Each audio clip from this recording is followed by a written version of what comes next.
हम लोग सीधा कह रहे हैं कि जन स्वराज हम लोग यहाँ विधायक बनने नहीं आए।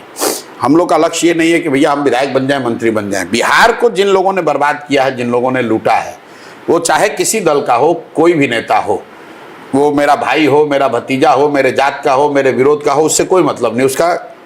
उसकी सच्चाई जनता के सामने रखी जाएगी।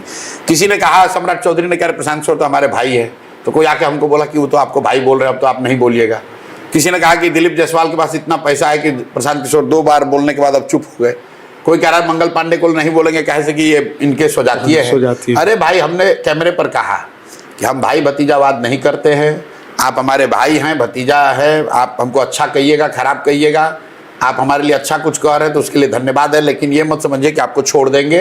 अगर आपके खिलाफ हमारे पास प्रमाण आएगा तो वो रखा ही जाएगा, कोई आपको बचा नहीं सकता है। और जन स्वराज की व्यवस्था बनी तो खाली प्रमाण नहीं रखा जाएगा, 100 टॉप पॉलिटिशियंस और ब्यूरोक्रेट्स का एक तरीके से हम लोगों ने सूची बना रखा है।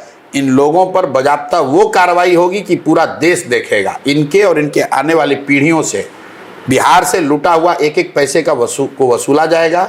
हम लोग को जानकारी है कि यहाँ के अफसर कितना भ्रष्टाचार में लिप्त है। और मैं छोटे अफसरों की बात नहीं कर रहा हूँ, मैं छोटे नेताओं की बात नहीं कर रहा हूँ। जो टॉप 100 है, जो लोग इंग्लैंड में और ऑस्ट्रेलिया में प्रॉपर्टी खरीद रहे हैं, बिहार का आदमी, बिहार का बच्चा खाए बगैर मर रहा है, और तुम इंग्लैंड में ऑस्ट्रेलिया में यहाँ के लूट के पैसे से घर खरीद रहे हो, तो मान कर चलो कि जन स्वराज की व्यवस्था बनेगी तो तुम बचोगे नहीं। भगवान से अभी से प्रार्थना करो कि जन स्वराज ना आ जाए। अगर आया तो तुम्हारा खैर नहीं है।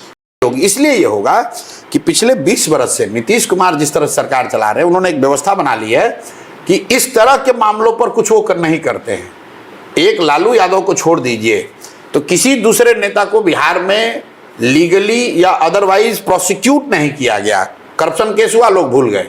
लोग भूल गए कि भाई मुजफ्फरपुर में क्या हुआ, लोग भूल गए कि कलकत्ता घोटाले में क्या हुआ, या उसके बाद जो सैकड़ों घोटाले हुए। जो भी घोटाला किया है, जो भी जिसने भी पैसा लूटा है, उसको एकदम टाइम बाउंड तरीके से उन पर कार्रवाई की जाएगी।